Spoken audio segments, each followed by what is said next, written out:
여러분, 올해 나는 집 안 산다고 버티는 분들 딱 정해진 수순을 밟게 됩니다. 처음에는 에이, 곧 떨어지겠지 하면서 스스로를 위로합니다. 그러다 두 번째, 아, 저걸 샀어야 했는데 땅을 치고 후회하죠. 그리고 마지막 단계가 진짜 최악입니다. 제가 최근에 만난 40대 가장 한 분이 딱 그랬습니다. 2년 전에, 1년 전에 살 수 있었던 아파트를 보면서 어? 지금은 월급을 아무리 모아도 살 수 없는 집이 됐다고 정말 답답해 하시더라고요. 이게 뭐냐면 바로 기회비용이라는 걸 온몸으로 느끼게 되는 순간이거든요. 근데 이게 시작에 불과합니다. 올해 집 없이 버티면 여러분이 반드시 마주하게 될 정말 끔찍한 미래 시나리오 세 가지가 있어요. 오늘 제가 그게 뭔지 그리고 왜 그렇게 될 수밖에 없는지 아주 현실적으로 말씀드리겠습니다. 오늘 영상 끝까지 보시면 여러분의 3년 뒤, 5년 뒤, 10년 뒤 미래가 완전히 달라지실 겁니다. 자, 첫 번째 시나리오는 여러분이 가장 믿고 있는 현금이 여러분을 배신하는 상황입니다. 많은 분이 지금 금리도 높고 경제도 안 좋은데 현금 쥐고 있으면 기회가 오겠지라고 생각합니다. 하지만 자본주의 역사를 보세요. 돈의 가치는 단 한 번도 우상향한 적이 없습니다. 전부는 계속해서 돈을 찍어내고 물가는 오릅니다. 여러분이 한 달에 200만 원씩 1년에 2,400만 원을 정말 눈물겹게 모았다고 칩시다. 그런데 내가 사고 싶은 아파트가 1년에 5%만 올라도 어떻게 되나요? 10억짜리 아파트라면 5천만 원이 오르는 겁니다. 여러분이 잠도 안 자고 모은 돈보다 아파트가 스스로 몸값을 올리는 속도가 2배 이상 빠른 거예요. 이건 단순히 집값이 오르는 게 아니라 내 돈의 가치가 그만큼 쓰레기가 되고 있다는 뜻입니다. 오래 집을 사지 않고 현금으로 버티는 건 어쩌면 러닝머신 위에서 거꾸로 뛰고 있는 것과 같습니다. 아무리 달려도 제자리이거나 뒤로 밀려나고 있다면 그건 노력이 부족해서가 아니라 전략이 잘못된 겁니다. 두 번째, 이게 오늘 가장 중요한 이야기입니다. 여러분이 올해를 그냥 보내면 마주할 가장 잔인한 현실은 사고 싶어도 살 집이 없는 시대를 맞이하게 된다는 겁니다. 지금 대한민국, 특히 서울과 수도권의 주택 공급 상황이 어떤지 아십니까? 이건 제 주관적인 의견이 아니라 숫자가 말해주는 팩트입니다. 통계청과 국토부 자료를 보면 최근 몇 년간 공사비 폭등과 인허가 급감이 역대 최고 수준입니다. 일단 공사비 폭등, 인건비 자재비가 말도 안 되게 올랐습니다. 건설사들이 집을 지어봤자 남는 게 없으니 사업을 포기합니다.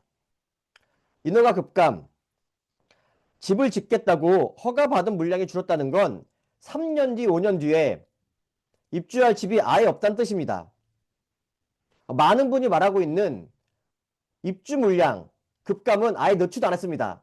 입주 물량 급감은 아예 말할 필요도 없을 정도로 이미 언론에 그리고 유튜브에 너무 많이 나와 있는 상황이기 때문에 아예 넣지도 않았고 이런 상황들이 역대급 공급 가문을 일으킵니다. 자, 경제학의 기본 원리인 수요 공급으로 돌아가 봅시다. 서울, 수도권, 분당, 과천 이런 곳에 살고 싶어하는 사람들이 줄어들까요? 아니죠. 오히려 인프라가 집중되면서 더 늘어납니다. 그런데 공급은 아까 말씀드린 입주 물량, 인허가 이런 공급은 역사상, 진짜 역사상 손에 꼽을 정도로 부족합니다. 그럼 결과는 뻔하죠. 매매가는 당연히 압력을 받을 수밖에 없고 더 무서운 건 전월세입니다. 집을 사지 못한 그런 분들이 전세 시장, 월세 시장을 물렸는데 신축 아파트 입주 물량까지 끊어지면 전세값, 월세값은 그야말로 부르는 게 값이 됩니다. 올해 전세 계약갱신거 쓰신 분들 2년 뒤는 어떻게 하실 건가요? 집주인이 올려달라고 하는 수억 원의 전세금을 마련하지 못하면 여러분은 지금 동네에서 쫓겨나 점점 외곽으로 또 낡은 집으로 밀려나야 합니다. 이게 바로 주거 난민의 현실입니다. 서울 그리고 인기 수도권 지역 안에서 내 집 하나 없다는 건 좀 잔인한 표현일 수 있지만 거친 파도가 몰아치는 바다 위에서 뗏목 하나 없이 버티는 것과 같습니다.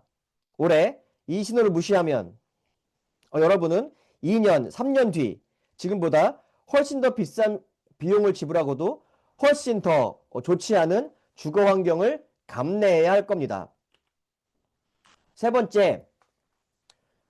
마지막 세 번째는 경제적인 문제를 넘어선 정신적인 파산입니다. 우리는 이미 경험했습니다. 몇 년 전 집값이 폭등할 때 집 한 채 있는 사람과 없는 사람의 자산 격차가 얼마나 어떻게 벌어졌는지 말이죠. 그 당시 유행했던 말이 벼락거지였습니다. 나는 평소처럼 성실하게 일하고 아껴 썼을 뿐인데 자고 일어나 보니 옆집 김대리보다 자산이 5억, 10억 뒤처져 있는 상황. 오래 집을 안 사고 버티다가 다시 이런 장이 오면 그때는 단순히 후회로 끝나지 않을 것입니다. 나는 이제 영원히 저 자리에 올라탈 수 없겠구나 라는 절망감이 여러분을 지배하게 될 겁니다. 이 심리적 타격은 여러분의 노동 의욕을 꺾고 가족 관계를 해칠 수 있고 인생 전체를 비관적으로 만들 수 있습니다. 부동산은 특별히 아파트는 주택은 단순히 재테크 수단이 아닙니다.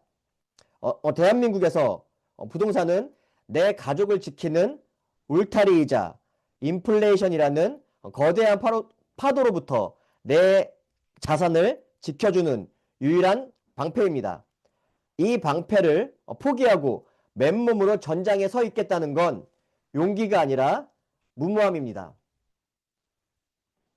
여러분, 오늘 제 이야기가 조금 많이 불편하게 들리셨을 수도 있습니다.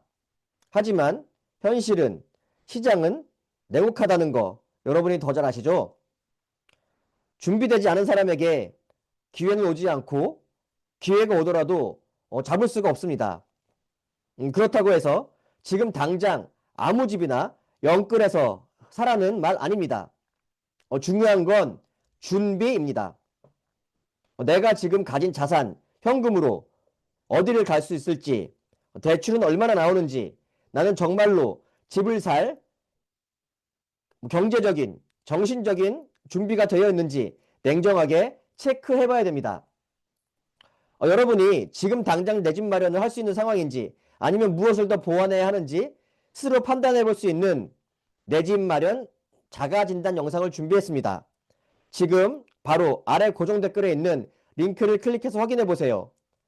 여러분의 소중한 미래를 운에 맡기지 마시길 바랍니다. 철저한 계산과 실행만이 여러분의 가족을 지킬 수 있습니다. 오늘 이 영상이 여러분의 인생의 터닝 포인트가 되었길 바랍니다. 구독과 좋아요는 여러분의 자산을 지키는 첫걸음입니다. 감사합니다.